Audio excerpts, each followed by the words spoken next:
এই শীতে আমি আপনাদেরকে অনেক রকম উপকারী কিন্তু টিপস শেয়ার করেছি। তবে আজকে আমি আপনাদের সাথে এমন একটা টিপস শেয়ার করতে চলেছি যেটা আমার আপনাদের প্রত্যেকেরই কিন্তু ভীষণ উপকারে আসবে। বন্ধুরা, আমাদের প্রত্যেকেরই কিন্তু বাড়িতে ছোট ছোট বাচ্চা আছে, আর সেই ছোট ছোট বাচ্চারা এই শীতের মধ্যে কিন্তু তারা খুবই বাজেভাবে অসুস্থ হয়ে পড়ছে। যেহেতু তাদের ইমিউনিটি পাওয়ারটা কম, সেই কারণে কিন্তু তারাই বারবার দেখবেন অসুস্থ হয়ে যাচ্ছে। কারোর হচ্ছে কফ কাশি, কারোর শ্বাসকষ্ট আছে, তারা কিন্তু বারে বারে অসুস্থ হয়ে যায়। তবে আজকে আমি আপনাদেরকে একটা ঘরোয়া ট্রিক্স বলে দেবো, যার মাধ্যমে আপনাদেরকে আপনাদের বাচ্চাদের খুব সুন্দরভাবে সুস্থ করে তুলতে পারবেন। বারবার অসুস্থ হয়ে পড়লে আপনাদেরকে ডাক্তারের কাছে ছুটতে হবে না, অথবা বাচ্চাদেরকে ওষুধও দিতে হবে না। একটা ঘরোয়া টিপস, ছোট্ট একটা টিপস, এটা যদি আপনারা ফলো করে বাচ্চাদেরকে সপ্তাহে 2 দিন খাওয়ান, তাহলে কিন্তু আপনাদের বাচ্চারা খুব তাড়াতাড়ি সুস্থ হয়ে যাবে। এই শীতের মধ্যেও কিন্তু খুব সুন্দরভাবে বাচ্চারা খেলা করবে, ঘুরেও বেড়াবে, অসুস্থ হয়ে বাড়ির মধ্যে আর শুয়ে থাকবে না। তো বন্ধুরা, আমি বেশি কথা বলবো না, আমি আজকের টিপসটা আপনাদের সাথে শেয়ার করব, চলুন। আজ আমি এই টিপসটা তৈরি করার জন্য যে যে উপকরণগুলো ব্যবহার করব, প্রত্যেকটা উপকরণই কিন্তু আমাদের ঘরেই আছে, অথবা আমাদের ঘরের আশেপাশেও হয়ে আছে। তো কি কি উপকরণ নিচ্ছি সেটা একটা একটা করে তো আপনাদেরকে দেখাবো। তো প্রথমেই দেখুন, এখানে কিন্তু আমি নিয়ে নিয়েছি আদা। আদা কিন্তু আমাদের প্রত্যেকের রান্নাঘরেই থাকে, আর বন্ধুরা, আমরা কিন্তু প্রত্যেকে জানি আদা কিন্তু ভীষণ উপকারী আমাদের শরীরের জন্য। আদা কিন্তু আমাদের শরীরকে হিট করে রাখে। অনেকের দেখবেন কাশি হলে কিন্তু এই আদা থেতো করে অনেকে গালে দিয়ে রাখে, অনেকে আবার জল দিয়ে ফুটিয়েও খায়। তবে আজকে আমি এই আদা আরো কিছু জিনিস দিয়ে যে একটা জিনিস বানিয়ে আপনাদেরকে দেখাবো, আপনারা যদি বানিয়ে সেটা বাচ্চাদেরকে দেন, আপনাদের বাচ্চারাও কিন্তু খুব তাড়াতাড়ি সুস্থ হয়ে যাবে। এমনকি শুধু বাচ্চা নয়, আপনাদের বাড়ির বড় বা বয়স্করা যাদের কাশি হচ্ছে, কাশি কমছে না, সব সময়ের জন্য কফ কাশি লেগেই আছে, বুকের মধ্যে সবসময় ব্যথা হচ্ছে, আপনারাও কিন্তু এই জিনিসটা খেতে পারবেন। তো খুব সহজেই কিন্তু তৈরি করে নিতে পারবেন। তার জন্য দেখুন, আদাটা কিন্তু এখানটায় আমি ছিলে নিয়েছি। এবার ছোট ছোট টুকরো করে নেব আমি এই আদাটাকে।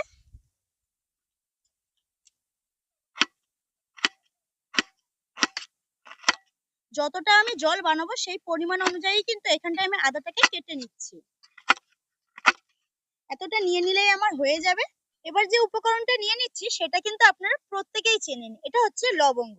আমাদের প্রত্যেকের রান্নাঘরে এটা থাকে। তো এখানে আমি লবঙ্গ নিয়ে নিয়েছি, আর আমরা কিন্তু প্রত্যেকেই জানি এই লবঙ্গে কিন্তু প্রচুর উপকার আছে। আমাদের শরীরকে হিট করে রাখে, আর যেসব জায়গায় ব্যথা হয় সেই সব জায়গায় কিন্তু লবঙ্গ গরম করে যদি আমরা দিয়ে থাকি, তাহলে কিন্তু ব্যথাটাও কমে যায়। অনেকের আবার দাঁত ব্যথা করলে এই লবঙ্গ কিন্তু দাঁতের মধ্যে রেখে দিয়ে ঘুমিয়ে যায়, পরের দিন সকালে উঠে দেখে দাঁত ব্যথা কিন্তু একদম ফিনিশ হয়ে গেছে। তো বন্ধুরা, সেই কারণে এখানে আমি লবঙ্গ নিয়ে নিয়েছি। লবঙ্গের কিন্তু ভীষণ কাজ। এরপর যেটা আমি নিয়ে নিচ্ছি সেটা হচ্ছে তুলসী পাতা।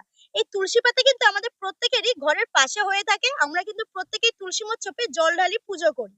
তো বন্ধুরা, এই তুলসী পাতা কিন্তু আমাদের শরীরে, মানে বাচ্চাদের বুকের মধ্যে যদি কফ জমে থাকে, সেই কফটাকে কিন্তু সরাতে সাহায্য করে, আর শরীরকে আমাদের হিট করে রাখে। তো খুব ভালোভাবে কিন্তু কাজ করে এই তুলসী পাতা, তাই এখানে তুলসী পাতাটাও আমি নিয়ে নিয়েছি। অনেকে কিন্তু এই তুলসী পাতা আবার কাঁচা চিবিয়ে খায়। তবে অনেকে তো এই কাঁচা গন্ধ সহ্য করতে পারে না, তাই আজকে সেই জন্যই কিন্তু এই ট্রিক্সটা আপনাদের সাথে আমি শেয়ার করছি। এবার আমি এই সবকটা উপকরণই একটা সসপ্যানের মধ্যে আমি নিয়ে নিচ্ছি,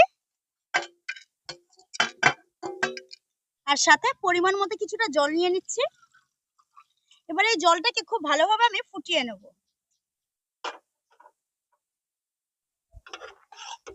দেখুন, জলটাকে টকবক করে একদম ফুটিয়ে নিয়েছি। এবার আমি এই সসপ্যানটাকে তুলে নেব।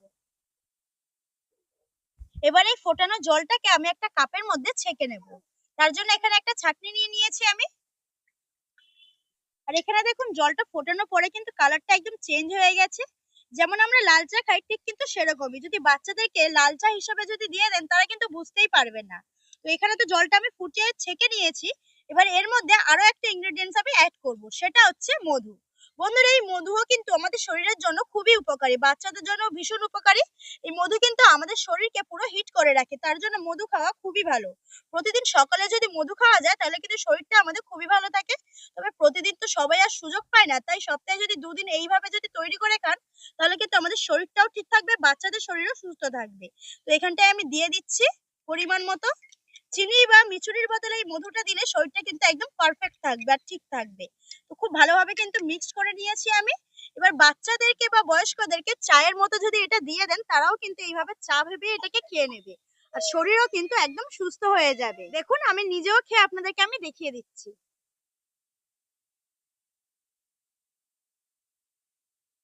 সত্যি বন্ধুরা, মধুটা দেওয়ার পরে কিন্তু এটা একদম চায়ের মতোই লাগছে।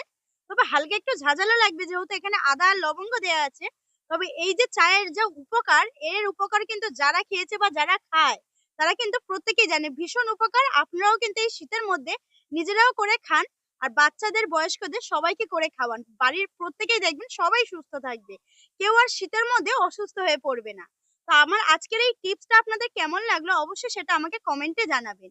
আর আজকে আমি এই টিপসের মধ্যে যে জিনিসগুলো ব্যবহার করেছি সব কিন্তু আমাদের ঘরেই আছে, কোনো কিছু আপনাদেরকে কিনতে হচ্ছে না।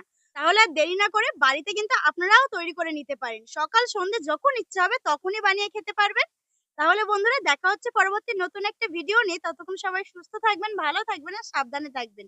আজকের মতো টাটা।